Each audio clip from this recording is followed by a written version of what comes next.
And now we're joined by Maia. Maia, do you mind introducing yourself? Hi, yes, I'm Maia. I'm an Android engineer. I work at Luno. And this is my first DroidCon Berlin, so this is super exciting for me. It's my first DroidCon Berlin as well, and it's been all awesome. the blue lights. My fast too. Oh, fantastic. Actually, this is actually going to be interesting, but it's like my first ever DroidCon. Wow. I feel like, Wow. I know. My first one was in Alright. San Francisco last month, which is But great. actually, that's a good point.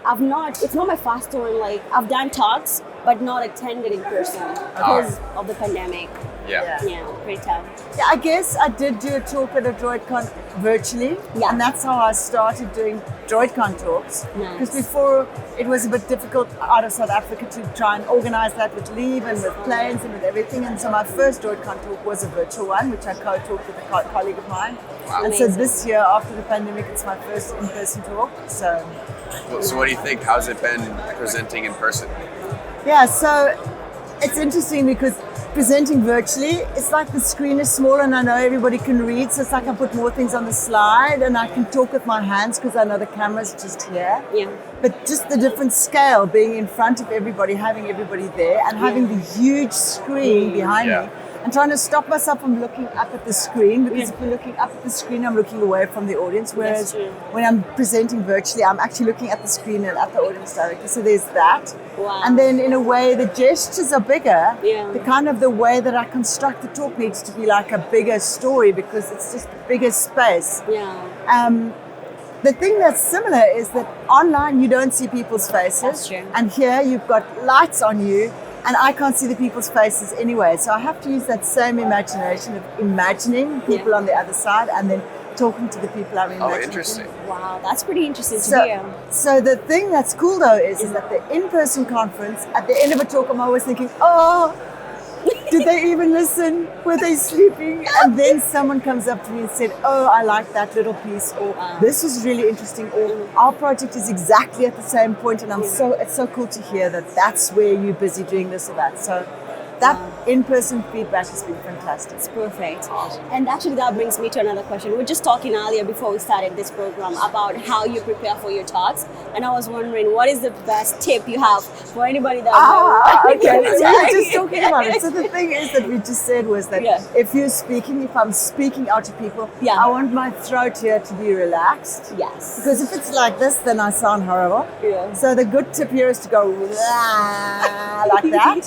And then all of these muscles can, and then also giving yourself a little neck massage. Yeah. And I have a particular song that I know calms me down. So like just the 10-15 minutes before I go out, I stop talking to other people. Yes. And I just put this music on and I don't look at my slides. And I just like stand up because I'm going to be standing up when I'm talking. And then I just like get into the zone. Nice. And then it's like I've got blinkers on and I just walk past everybody and then just get on stage and then. Amazing. And I'm still nervous, of course. I'm like, so, yeah. I don't know if that ever goes away. No, so, but that's a cool thing because that nerves, I know now, like I spotted like a mouth dry like that. And then the reaction is not to say anything then. Because if I say something when I get that sensation, then what comes out is like that. So at that point, like, oh, I'm nervous, I can feel my mouth. It's like, take a breath, wait, pause, and then go.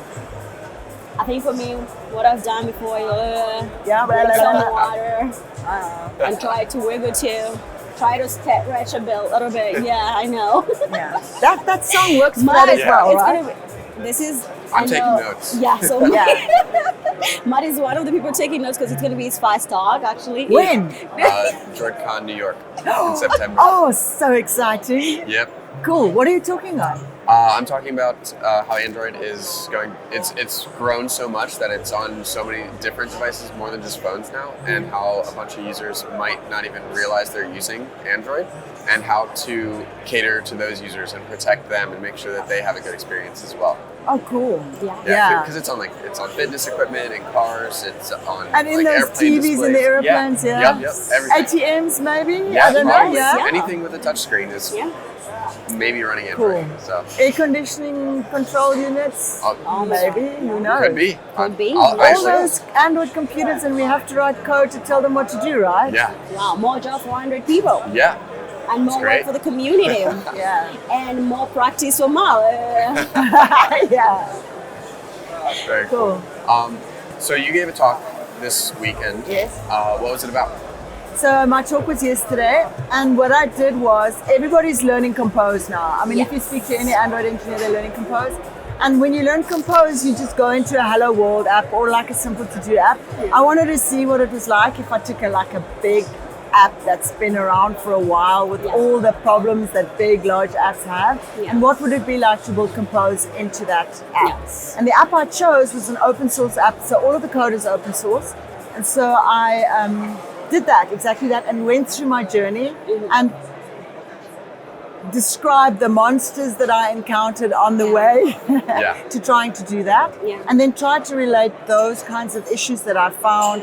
What would that be like in my day job app if we were to put Compose into my day job app? So it was like a travel log of sorts what I encountered. Awesome. I've actually seen this talk and it was excellent. It's a great start to end journey of the just all and the it trials wasn't all smooth sailing, right? Yeah. I mean, there were also, and the smallest thing, like just the versions or whatever, could like just trip you up for a few hours. Yeah. So Maia, what excites you about the Android dev community? I mean, the Android community. The Android community in general, or the dev community, Android community. Yeah. The fact that I can speak to people like this, which I've been speaking to people on Twitter, but then meet, and that there's like this mixing of different opinions, and people are happy to share, no matter what level they're at. Maybe it's a starting person, or maybe it's someone that's super experienced. I've been talking to people that they're DevRel at Google, so they've got a whole journey, but everybody's happy to talk to everybody else, and they meet each other at the level that they are. So you can, I mean, you've had people on your show, on the Twitter space, which are like, they're starting out, they don't even know where to go, and there'll be an experienced person who's happy to just stop for a moment and say, well, let me think about it. What you need now is this, and that generosity, I think is the word, is what makes it so cool. That is true. The flip side of that is that if I find something that's cool, I get really excited about it. And then I know there's going to be a platform for me to share that with people, and it's going to help someone. And that is so fulfilling, and that makes me just want to go on more adventure and encounter more monsters so I can tell people about it. Yeah, it's really encouraging to contribute back. And even the people that learn while they're here, they take for a bit and then they want to contribute back because they want to become a part of it. And also, just the verbalization of switching it back and feeding it back. So, I mean, if someone asks me a tricky question, the best questions are the ones that I don't know the answers to, because that just makes me be real, go back, look and see, and it just keeps my knowledge in check and makes sure I'm plugged into with what everybody wants to know as well. So it's a good balancing experience to get those questions, right? Yeah, sorry. That's a very good point, because I was wondering, how does it feel like when you're at stage and then somebody asks you a very different question or something that you've not touched on before? How do you answer back, or what do you tell them? Okay, so there's that thing again, like, dry mouth. Oh no, do I know this? And then stop. Don't say, at that point I mustn't say anything, because if I say something, then it's going to come out like that. So then stop and then think. And if it's something that I don't know, I mean, I don't know, it doesn't help me answering. So I would just say something like, I'm not sure, let me check that out. Find me on Twitter and ask me the question again, and we can research it. Or do you know, you can also flip it back. At that point with a big audience, you can't ask the person to answer his own question, because sometimes people come up with a question just to check if you've got the same answer as them.